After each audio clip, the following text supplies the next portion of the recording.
Tiens, vous êtes là, vous. Un ami m'a offert gentiment son canapé pour que je puisse dormir le temps de trouver une autre solution de logement.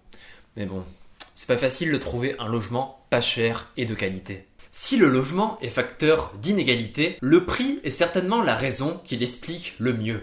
Il exclut ceux qui ne possèdent pas assez de revenus, provoquant des conséquences sociales souvent terribles. Éloignement des lieux d'emploi, logement de mauvaise qualité, part du logement trop importante dans le budget des ménages. Il est donc essentiel de comprendre comment les prix se forment. L'évolution des prix du logement apparaît pour beaucoup d'entre nous comme mystique, un concept flou qu'il n'est pas nécessaire de comprendre car il nous domine. Généralement, nous en avons une vague idée, mais pas de manière suffisante. Il existe tant de variables qui expliquent les variations qu'il est difficile de tout comprendre. Alors j'entends quelques-uns ricaner dans le fond. Alors oui, moi je sais comment cela fonctionne. Déjà, ne prenez pas cet air suffisant s'il vous plaît. Savez-vous quelles sont les variables des prix des noix de coco ?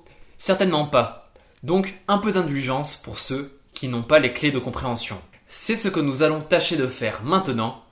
Pas pour les noix de coco, pour le logement évidemment. Selon la théorie libérale classique idéalisée, le prix d'équilibre est le résultat d'une rencontre entre l'offre et une demande sur un marché. Dans notre cas, entre un propriétaire et une personne en recherche de logement. La vérité est que cette vision idéale est très peu cohérente avec ce que nous connaissons, particulièrement dans le secteur du logement. Dans les zones tendues, c'est-à-dire là où le manque de logement est le plus présent, comme en Île-de-France, le rapport de force tourne souvent à l'avantage du propriétaire, car nous ne pouvons pas nous passer de logement. Le prix d'un logement est globalement déterminé par trois facteurs interdépendants. Le facteur économique, le facteur socio-démographique et le facteur spatial. J'aimerais vous dire que l'un des facteurs a plus d'importance que les autres, mais bon, je vous mentirai. Toutefois, ils n'agissent pas tous dans la même temporalité.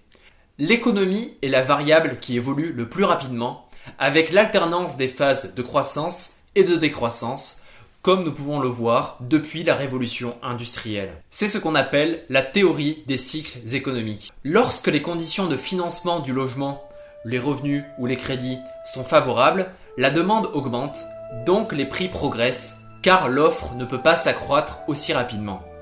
Nous avons vécu cela par exemple au début des années 2000. La logique inverse, lorsque la demande baisse, est également vraie, mais dans une moindre mesure, car les propriétaires rechignent toujours à baisser les prix. La caractéristique socio-démographique agit sur un temps un peu plus long, à l'échelle de plusieurs générations. Cycle économique et démographie sont tout de même fortement liés. Les 30 Glorieuses par exemple ont coïncidé avec le baby-boom. Deux éléments sont particulièrement importants. Le nombre de personnes par ménage, c'est-à-dire par logement, et l'âge de la population. Quand le nombre de personnes par ménage baisse, la demande augmente, donc les prix aussi. C'est le cas en France depuis l'explosion du nombre de divorces dans les années 1970. L'âge de la population est également une caractéristique importante. Quand nous avons 40-50 ans, la tendance est à l'achat d'un logement, et quand nous dépassons les 60 ans, c'est plutôt l'inverse. Avec une population vieillissante, l'offre a tendance à être de plus en plus importante, donc à faire baisser les prix. La spatialité agit sur un temps beaucoup plus long. La dépendance avec les décisions prises il y a longtemps sont grandes. Vouloir revenir sur des processus d'aménagement du territoire prend beaucoup de temps et d'argent, comme en témoigne la rénovation des grands ensembles. Et puis, quand il n'y a plus de place, il n'y a plus de place pour construire de nouveaux logements. L'offre et le stock de logements disponibles à un endroit déterminent fortement le prix des logements. Une offre trop importante agit à la baisse sur les prix, mais cette offre a généralement toujours un retard avec la demande, car il faut du temps pour construire des logements. Les fonciers, c'est-à-dire le terrain, représentent souvent un coût important dans la construction des logements en zone tendue. Cependant, contrairement à ce que nous pourrions croire, ce sont les prix de vente des logements qui déterminent ceux du terrain et non l'inverse. Les promoteurs immobiliers utilisent la méthode du compte à rebours qui consiste à estimer le montant des ventes des futurs logements et à retirer les différents coûts de construction afin de déterminer le prix possible de l'achat du terrain.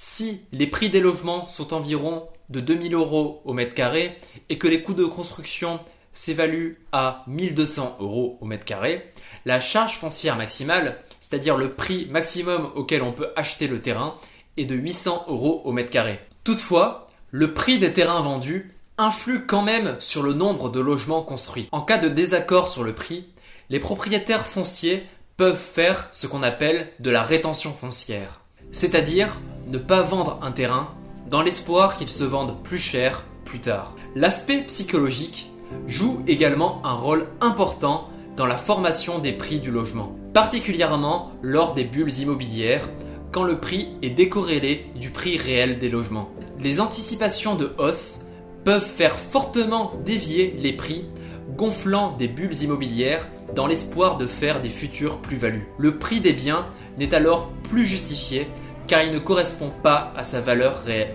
L'inflation, c'est-à-dire l'augmentation générale des prix, est aussi un élément qui accélère les bulles immobilières, car l'immobilier est perçu comme une valeur refuge contre cette inflation. Certains biens, comme les maisons avec piscine, sont également des marqueurs sociaux dont nous sommes parfois prêts à payer plus cher, renforçant les bulles immobilières. Selon Maurice Halbwach, la demande et les prix du logement sont l'expression d'une rareté et des besoins socialement construits. Ces besoins sont médiatisés, entretenant les positions sociales. En résumé, les prix sont des constructions sociales traduisant nos rapports de classe. L'attrait des cadres pour la centralité a par exemple tendance à faire augmenter les prix car ils ont un budget plus important, excluant ainsi les pauvres. Cette logique de prix est globalement similaire que ce soit pour la location ou pour l'accession à la propriété. À ceci près que les variations sont peut-être plus rapides pour les locations car les sorties des logements sont plus fréquentes. Les politiques publiques influencent également les prix du logement, notamment à travers les aides financières et des outils particulièrement efficaces comme le logement social dont nous développerons les aspects dans de prochaines vidéos. Pour résumer, afin d'agir le plus efficacement à court terme sur les prix, il est préférable de privilégier les actions sur l'économie car ce sont les facteurs qui se modifient le plus rapidement. Toutefois, il ne faut pas pour autant négliger les variables sociodémographiques et spatiales car ce sont des facteurs qui agissent sur le moyen et long terme. La formation des prix du logement est l'issue d'une lutte entre les différents éléments précités. Pour les modifier en notre faveur, c'est-à-dire avoir enfin des logements abordables pour tous, nous avons besoin de toi. Le nombre de personnes militant pour nos valeurs est l'élément qui permettra de faire basculer le rapport de force afin d'obtenir un monde plus juste. Sois le héros de notre temps. Engage-toi! Merci à tous d'avoir suivi cette vidéo. J'espère qu'elle vous a plu et que vous avez appris des choses. Abonnez-vous à notre chaîne pour ne pas manquer nos prochains contenus. Mettez également des pouces bleus et partagez la vidéo, cela permettra de mettre en avant notre chaîne. N'hésitez pas également à mettre des commentaires si vous souhaitez discuter avec nous du sujet de la vidéo.